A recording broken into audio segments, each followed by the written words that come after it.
Good morning, everybody, and thank you so much for joining us for our webinar, Cash for College Scholarships 101. We're excited to bring you information on this topic that will be relevant for all of our students. My name is Nando Banerjee. I am the Strategy Director for Post-Secondary Success here at Alabama Possible. Please bear with me. I'm going to go through some introductory slides, and then we're going to get right into our panelists. So first off, we'd like to recognize and thank our sponsors for supporting this work and making this webinar possible. Without their support, Alabama Possible would not be able to do what we do. Also, a special thank you to our partners. The Alabama Goes to College campaign works closely with these partners to implement the initiatives that we're going to discuss today. Thank you to the Alabama Commission on Higher Education, the Alabama Community College System, the Alabama State Department of Education, and Get Educated, the Common Black College application that helps promote applying and enrolling students at 65 different HBCUs.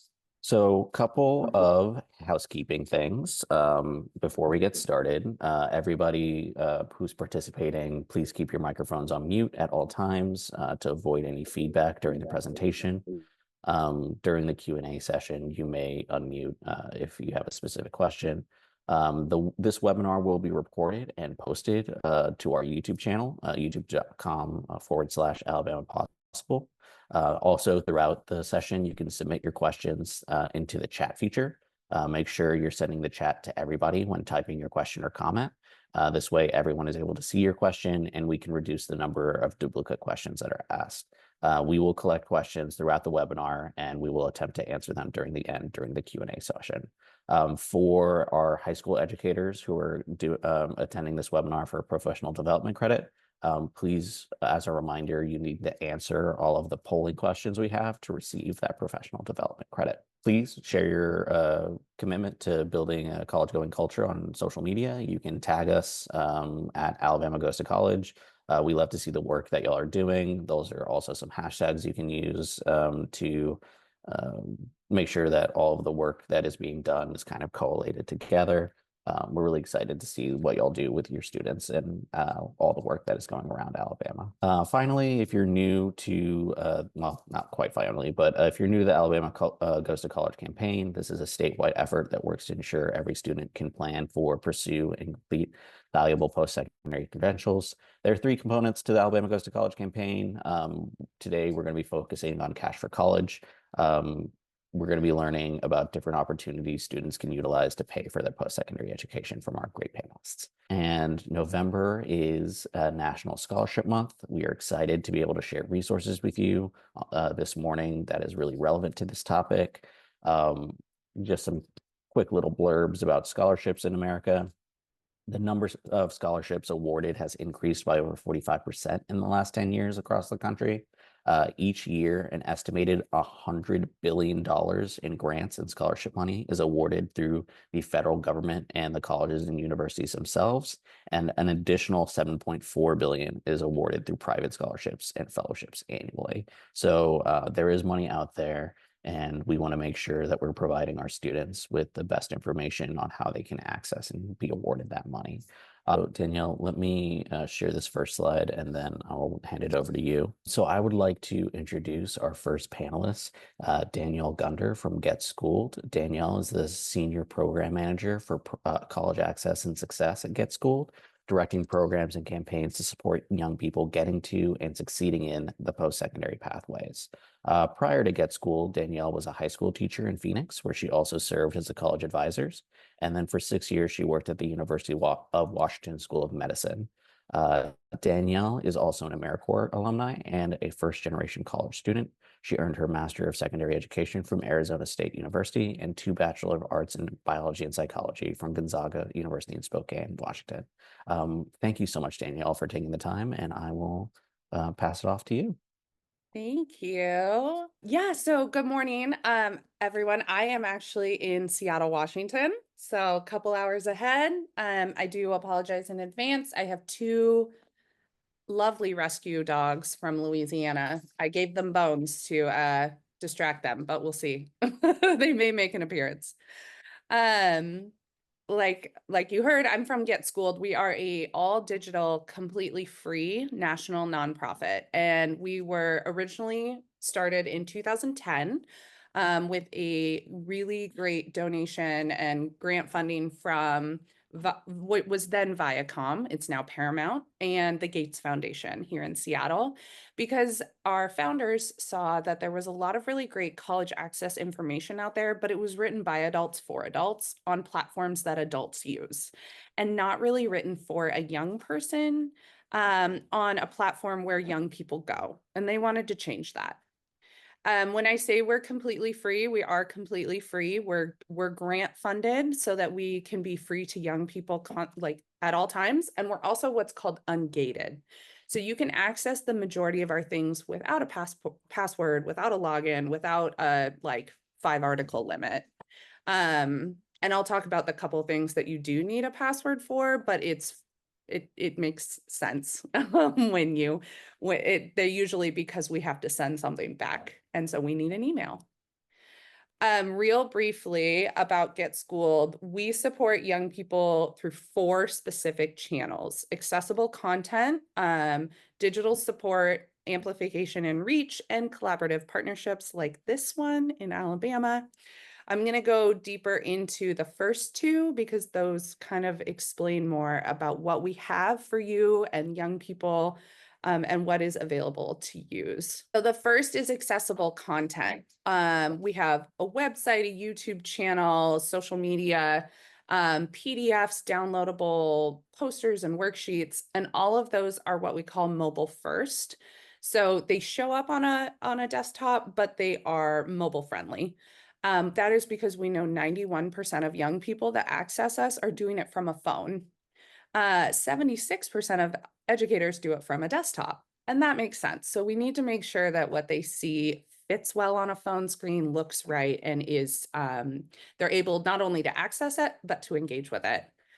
A lot of our stuff also comes in video format, and it features talent that is similar to our audience. So we have a lot of young, either college students or recent college grads that serve in our talent for the work that we do. And then we are extremely active on social media, TikTok, Instagram, LinkedIn, YouTube channel. We've dabbled into Discord, and we do that because that's where young people are. And our social media manager is a recent college grad. He lives here in Seattle. It was very funny. I was in Broward County, Florida with him, and people recognized him at a college fair, and he was very caught off guard. But our social media is very active and growing, especially our TikTok. And as a former college counselor and high school teacher, I was not allowed by my district to interact with my students on social media. At the time, it was just like a privacy safety thing. And so it's great that I could have told my students to follow Get Schooled, and they would still be getting the information and deadlines and engaging content that I was unable to connect with them except via email and in person. And the other is digital support. We have a free text line. Although it is a blend of AI and real humans, real people respond. So my colleague Eric, who lives in California, he runs our text line and has contractors that are NCAN trained to respond to literally any question. And our idea here with the text line is that if a student is at home with their family, unable to walk over to an office and ask a question, it doesn't go waiting or get lost. They can ask us. And we only text students once a week. And we do have a text line that's specifically about scholarships. So students can text us, and then all the information they receive is about searching for scholarships, applying for scholarships, and a lot of it is focused on persistence and motivation. This is what I wanted to share today. We have articles on our website on the best websites to use to search for scholarships, but what we were finding was that a lot of them sell your students' data, and they're going to get a bunch of spam after. And often, maybe they win a scholarship and that email gets lost in the spam. And we found a funder who agreed with us and was like, it's kind of crazy. So we created our own scholarship database. That now it says 16,000 scholarships is now up to 21,000 scholarships. Scholarship Finder is a database where you can search by term, by word, by location, by interest, by major, by school, whatever you want. And it'll pop up scholarships that you like fit that search term. And using our site to search for scholarships, we never sell or share student data. And that's not specific to Scholarship Finder. We as an institution and as an organization never sell or share student data. So it has been vetted by our Youth Advisory Council. It's free and safe to use. This slide that you're seeing right now, we actually have a toolkit that I'll send out to everyone that is attending this. It has a pre-made slide, this slide, it has posters you can print, it has graphics you can share on social media, and your young people can use our Scholarship Finder to search for scholarships. I will share briefly, maybe. We also have, while I'm looking for this, we have pre-made lists. So some of those pre-made lists are for student athletes, for no essay scholarships, for HBCUs. And those pre-made lists are vetted by my colleague Dave to be easy apply, legit organizations. We do have to, some scholarships are not. So here's what Scholarship Finder looks like. This is one of the situations where a student does have to create an email and password. That's it. But that's because when they create an email and password, they tell us what grade they are in high school or college. And it allows us to make sure if we have a high school junior, we're not sending them scholarships that are only eligible for high school seniors. One scholarship we have right now that you'll see right now, we have featured scholarships. We do no advertising. So these are not people that like paid us to put it up. This is based on our vetting and our knowledge and the fact that they also don't sell student data. If they look at this dedication to education, I'm going to just plug us. This is one of our scholarships. Right now, Get Schooled has a scholarship open. It's a one-time $2,000 donation. No, sorry, scholarship. It can be used for tuition, but it can also be used for housing, gas, books. And our scholarships never require a GPA, an essay, a letter of rec. It's just a couple short answer questions. So this closes December 8th. And to apply, students just have to tell us it's high school juniors and seniors, documented and undocumented, any post-secondary pathway, including trade, vocational, community college, traditional bachelor degree. They have to tell us what their education or career goals are, where they are in the journey, and 2 or 3 challenges, and what the steps they're taking to address them. I'm sorry, 1 to 2 challenges. And that's it. So it's short answer, 3 to 5 sentences, closes December 8th. These scholarships, we have easy scholarships, scholarships for young women, HBCU, big money, scholarships for DACA recipients and undocumented. These lists are constantly being updated and we are adding new lists. This is what we call Scholarship Finder version 1, and we're actually currently working on version 2 based on educator and student feedback. Can you see the slideshow now? Okay. The only other thing I wanted to talk about is if a scholarship requires an essay, Get Schooled will also review those for free. So students can submit as many as they want scholarship application essays, and our trained staff will review them and give them feedback in 5 to 7 business days.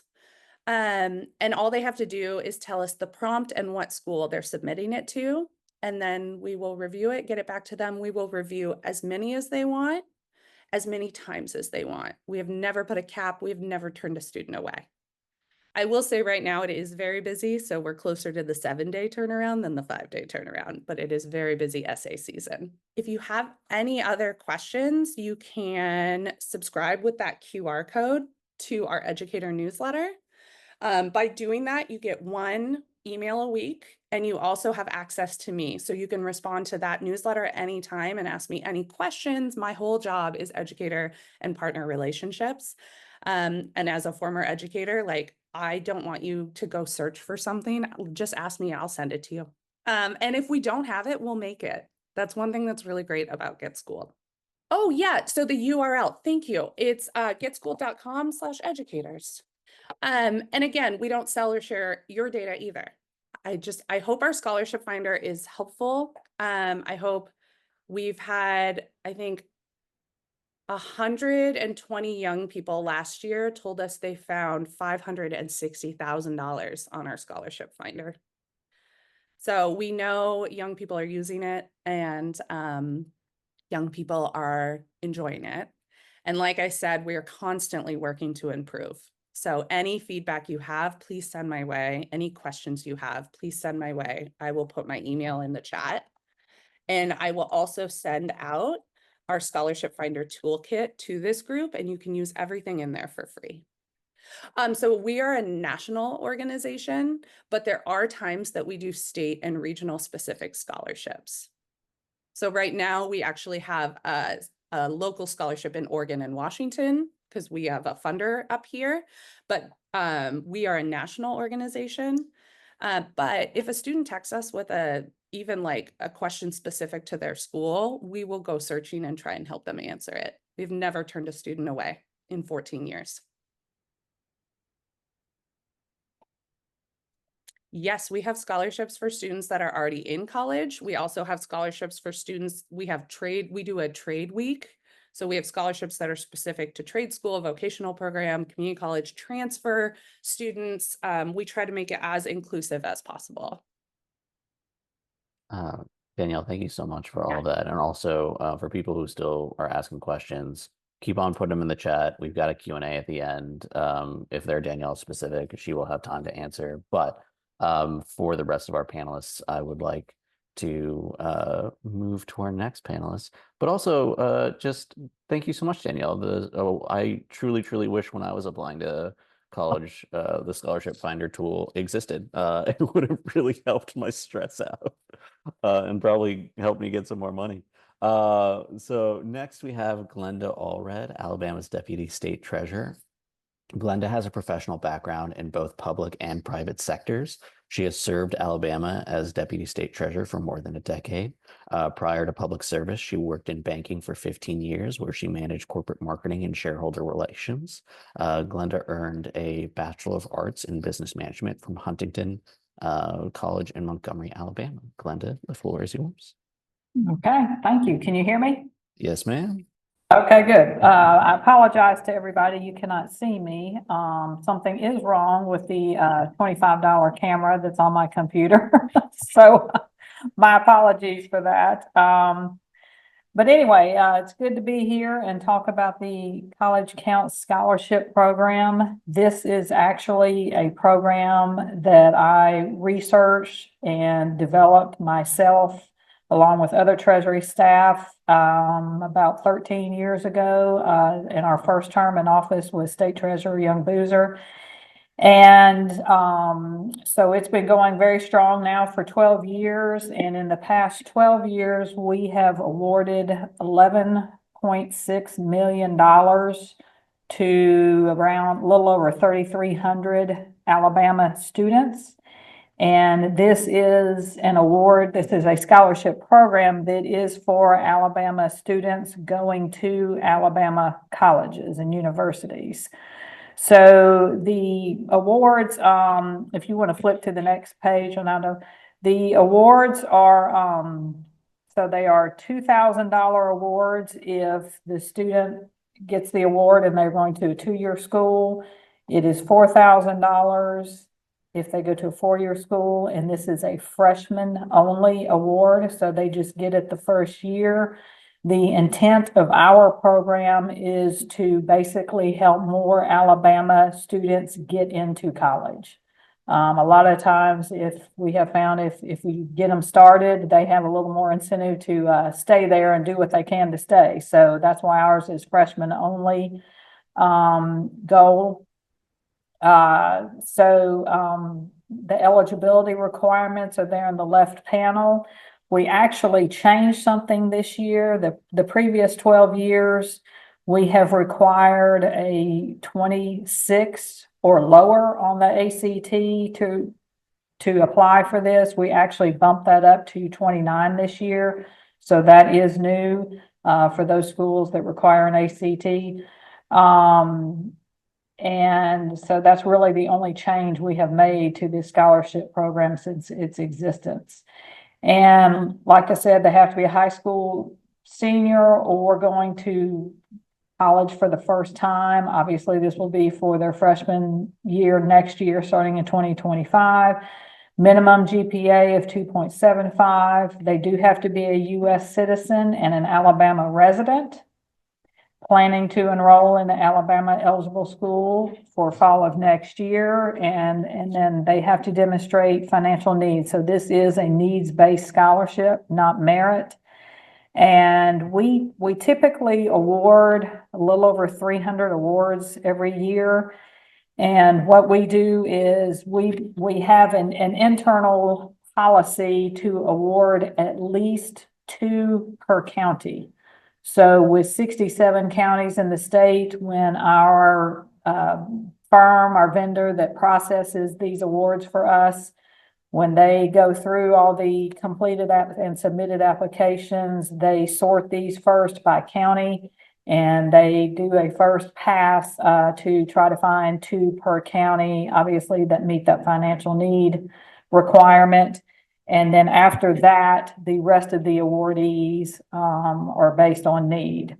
So I highly recommend we've got counselors in this webinar to really encourage your students to apply, because we have found, if it's a small county where there might not be applications that we've received from, I could name a few of those, but there are several smaller counties where we may not get, there are some counties we don't get any applications from, but there may be counties where we get 1 or 2 applications. Well, if we get 1 or 2 applications and they meet all the requirements, those students are going to get the awards. So it's very important that every high school in the state have a student apply for this, because the chances are good, like I say, that a smaller county, their students will get this award. We typically kick this off every year on December 1st. That's when the application opens up. And then we stop taking applications at the end of February. This next year will be February 28th.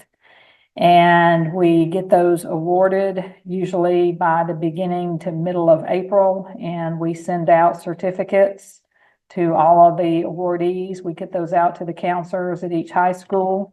And also when we do the awards, we send that award straight to the financial aid or scholarship type office at each college. So it does not go to the recipient. We send kind of a batch payments with some other things we do to each college where that student is enrolled. So I think that's about it. Does anybody have any questions for me? Or not? Okay. Yeah, actually, Linda, there were a couple in the chat, and since Danielle answered some questions right away, I think it's only fair that you do as well. Okay.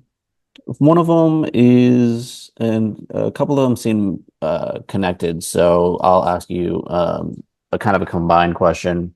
Okay. What is the threshold for financial need, and what possible documentation will be needed to demonstrate financial need?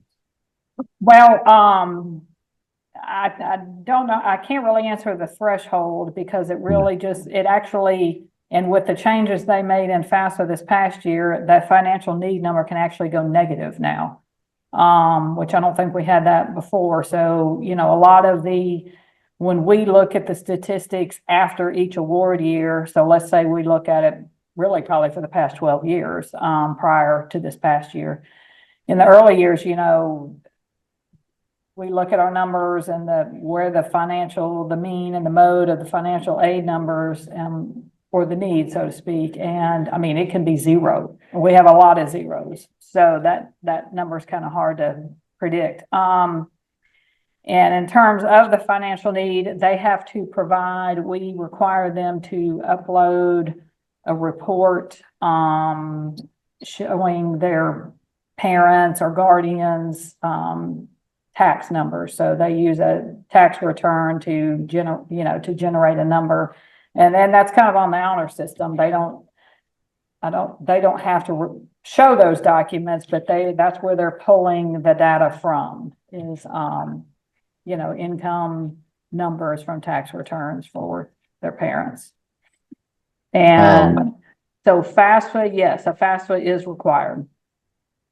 Thank you for, I was going to ask you that follow-up. I appreciate it. And with all the hopefully this coming year, we will not have the FAFSA issue we had this year. And what we did to kind of compensate for that nightmare we had this year with FAFSA is we allowed students to use tax return information from the previous year, from 2022. And that's what we did to kind of accommodate for that problem. Understood. And Glenda, there was one more question in the chat, so I figured we could answer that one as well. Gina asks, I serve students in a residential school for the College Counts Scholarship. Would the students be considered from their home county or the county location of the school? It would be their home county. Got it. Thank you so much. Yes. If there are other questions for Glenda, there is the Q&A portion at the end, and you can put those questions in the chat so we can keep track of those. But Right. in the meantime... And also, let me just say this, what you're looking at right now on the screen is a postcard that we send out every year to counselors. We send a supply of these postcards to all the high school counselors around the state. We will have this posted on the treasurer's website as well. And the treasurer's site's not listed right there, but it's treasury.alabama.gov. And then, so we do send these cards out usually mid to late November. These cards are shipped out to all the high schools. And then you'll see the QR code there and the URL there, applyus.net. That is actually the firm I referred to earlier that processes the program for us. Excellent. Thank you so much. So next, we've got Giovanna Martinez with HICA. Giovanna is the Education Readiness Coach at the Hispanic Immigrant Center of Alabama, or HICA. Giovanna focuses on assisting Latinx and immigrant youth and families to improve educational career outcomes through providing education, access to resources, and individualized support. She has a background in social work and is a recent graduate of Jacksonville State University. As a first-generation college student herself, she is passionate about empowering students and families to achieve their college and career dreams and aspirations. Giovanna, thank you so much for joining us, and the floor is yours. Of course, thank you for having me. As he mentioned, my name is Giovanna. I work here at HICA. We are the largest nonprofit in the state of Alabama that works specifically with Hispanic and immigrant families. We're located in Birmingham, more specifically in the Homewood area, but we have a variety of different programs within HICA as well. We have a program that focuses on economic preparedness for our community, a citizenship and immigration program, a strong families program, and a loan program as well for small business owners. So we offer a wide variety of services, but I primarily work in our Empowering Communities program, where I'm the Education Readiness Coach. So today I am going to be sharing just a little bit of information on some resources for undocumented students. And you can go on to the next slide as well. So this is a growing population in the state of Alabama, and I wanted to include this slide that mentions specifically what the current policy is in the state of Alabama. So currently, Alabama does prohibit the enrollment of undocumented students in all of its public colleges and universities. And this includes community colleges and trade schools. So we know that, community colleges and trade schools are often a very good option for our low-income students. And a lot of our undocumented students just within their families, they fall into this low-income threshold, but they're unfortunately not able to enroll into these universities. It's a little bit different for DACA recipients. So a lot of this, you'll notice that a lot of the information can be on a case-by-case basis. just because the immigration processes can be very individual and very different. So a lot of this is general information, but it can be on a case-by-case basis for a lot of students. So if you guys have any questions on that at the end, we can talk about it as well. But specifically, our undocumented students here in the state of Alabama can explore private universities, online colleges, as well as out-of-state options. And because of this, a lot of, one of the big barriers is the financial access, which is why we point our students to these outside scholarships and any other scholarship options they might have. So you can go on to the next slide. But specifically, our undocumented and documented students are not eligible for any sort of federal financial aid, which is why we turn to any type of institutional scholarship or any type of private, local, or community scholarship. If you guys are unaware of what DACA, as it stands currently, it provides students with a social security number and a work permit, which opens up some more opportunities for these students that have DACA. The ones who are undocumented generally do not have a social security number or a work permit unless they are under some sort of immigration process, which is where I mentioned it kind of falls into the case-by-case basis.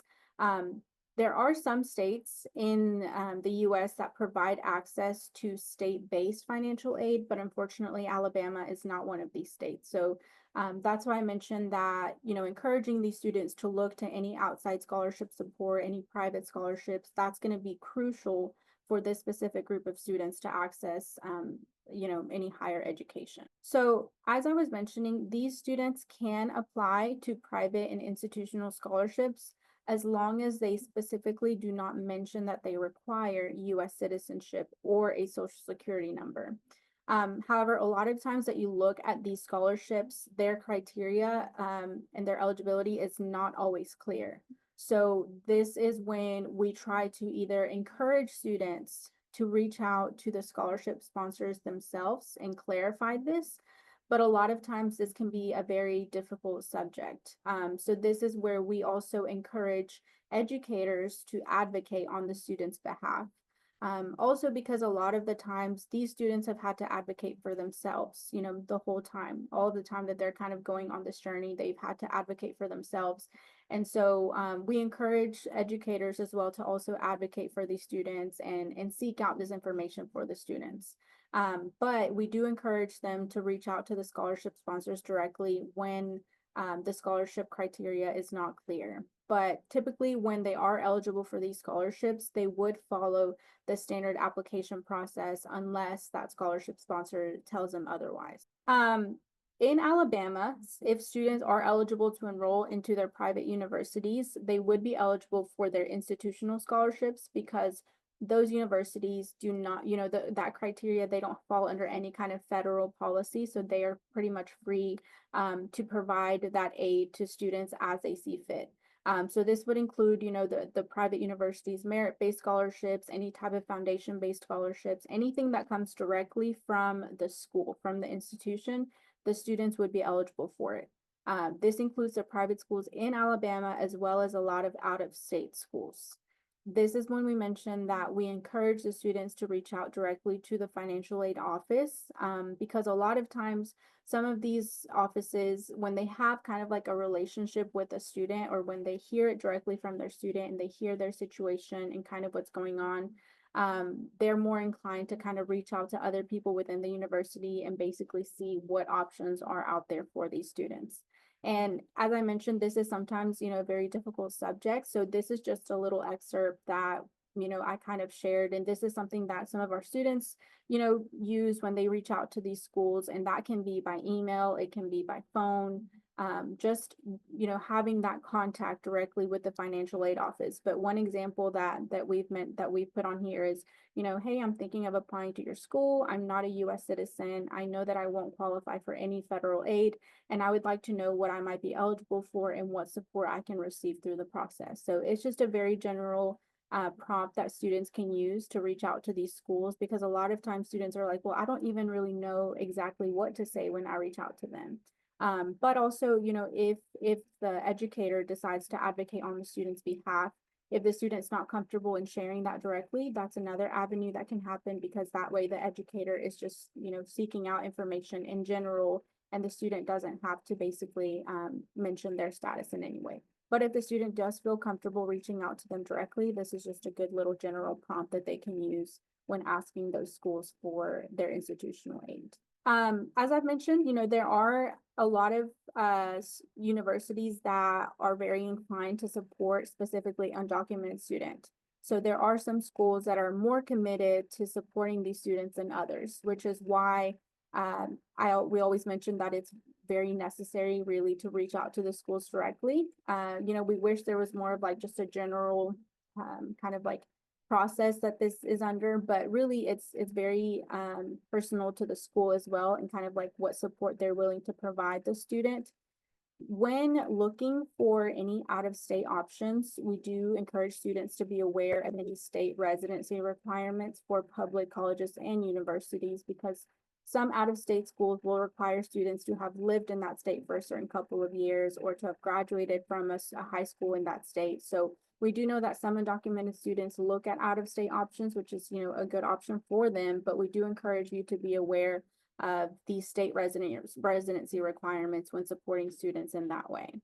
So those are institutional based. Now, there are also a lot of private outside scholarships that do not require any sort of legal status. Some will tell you specifically on the application, open only to U.S. citizens, open only to legal permanent residency, but some don't require anything. And so that's kind of the ones that we point students to. And there are also a lot of scholarships out there that are only specifically for undocumented students, because they know that these students require a lot more financial support to access college. So there are a lot of immigrant-based organization scholarships, a lot of nonprofit scholarships that open these specifically and really, are more inclined to provide the funds to students who are undocumented. So we encourage students to always look for these options, because they are out there, and a lot of times our students can possibly be discouraged of all of, the doors that are closed to them, but there are a lot of private outside scholarships that also are open only to undocumented students. These are a couple of resources that are really good options for our students. There's a scholarship called the Dream US, and this is a scholarship that has partner colleges, and it's specifically open to students in Alabama and other states that are called basically locked out states, which is where students are unable to access higher education. And so this scholarship will partner a student to an out-of-state school. I know one that's in in Tennessee, and there's a couple others. I think the closest one is in Tennessee, the closest partner college. But that application closes January 31st, and that one is specifically for undocumented students. There's also QuestBridge, which is another scholarship opportunity specifically for undocumented students. Like I mentioned, there's a lot other scholarships out there, and these are some really good resource guides that can point students specifically to options that would be open for them. So I think we could possibly share this presentation as well if you guys are interested in that specific information. But I wanted to make sure to list these on here as well, so you guys know that all of these resources are available specifically for this group of students. I think there's some others on the next slide as well. These are a lot of social media sites. So we know that, our students are, always on social media as well. And so we encourage them to use all of the resources that are available on there. As you guys see on here, there are a couple of nonprofits that are national nonprofits. They serve students all over the country. So there's, a couple of nonprofits that help students with access to scholarships, specifically undocumented students. They provide mentorship. They provide resources for students and families, essay reviewing options. So all of these that you see listed on here offer support to undocumented students as well. If you guys have any specific questions, please let me know. And as I mentioned, a lot of the information could also be just based on a case-by-case basis. But you guys are also, more than you guys are available to reach me or anybody else at HICA so that we can provide this information for y'all as well. It does look like there's a question in the chat. Does HICA provide assistance with the FAFSA? We do. Also, Oh, sorry, I didn't mean to interrupt you, Giovanna, but also with the end of that presentation, we are in the broad Q&A section for our panel presentation. So if anyone has any sort of questions for any of our three panelists, please feel free to drop it in the chat now. And Giovanna, please, do you mind repeating your answer since I sort of rudely interrupted you? Yes, I was gonna say, we do offer FAFSA support, and as one huge thing that we've seen with the FAFSA application is students whose parents do not have a social security number, they're having a lot of trouble with the application. So in the past, we have assisted these families and just facilitating the communication and how, also providing them resources on how to better prepare for specifically students whose parents do not have a social security number. While everyone can take some time to put any questions they might have in the chat, we also had a submitted question through our registration. May, do you mind re-saying what that question is for our panelists? The question submitted through registration? Mm-hmm. It was about the Business Insider article, right? Yes, it was just pointing to an article that talked about private scholarships, if they're worth how it phrased it was hunting for. And I think they were just trying to get to the fact that sometimes scholarship applications can be quite a time investment for seniors who lead very busy lives, and then oftentimes the likelihood of a student receiving that scholarship can be quite low. So I thought it's very important that we have Danielle here with us today to talk about all the work that Get Schooled does to vet scholarships. That's certainly important. And Giovanna as well, to represent that some of our student populations only have access to scholarship aid, and that's the main type of aid they're eligible for. So I'll just let the panelists kind of speak to that more if they'd like to. Yeah, so the 21,000 scholarships that we have on our site have been vetted by our technical team in terms of like safe. So they're not scam, they're not asking students to pay or provide information that is dangerous to provide online. That being said, we also support a lot of young people where the scholarship process is just it's really unique. Like you said, some students need more money from scholarships or grants to cover that financial gap than others. So a lot of our scholarship support centers around sending scholarships. You can sign up for a scholarship email newsletter, students can, and I think it's twice a month we send scholarships that we know are either high value or easy apply, or they're applicable to a large population. But a lot of our messaging is just about persistence and motivation, because it can get very discouraging to apply for all these scholarships and not get them. And so that is a lot of our communications is about persistence. And that for every, you may apply to 10 and get one, and that one is a celebration. Danielle, don't worry about the chat. I'll tell you about them later. I'm like, I was like, I'm the kind of person that sees a notification and I'm like, I have to answer. I'm the same person. So there are some private scholarships that are a lot more work. And I think that it really falls on the student and their family to decide, do I have the time for that amount of work? But also, is this going to maybe make or break my ability to pay for this school that I'm interested in? The other thing we also really encourage students to do is to look at institutional scholarships and aid, because sometimes those are a separate application, but it's just one application and you can apply to all of the institutional scholarships. And that is a, school by school situation. But students can text us. I put the text number in the chat. They can text us at any time and we will help with those specific questions, and also recommend them to other organizations like the ones you've heard about today if they have local supports they can turn to. Thank you so much for that, Danielle. Giovanna, Glenda, did either of y'all have anything you wanted to add to that question from the registration? about the kind of time commitment for applying to scholarships? No, I don't have anything to add. Thank you, Glenda.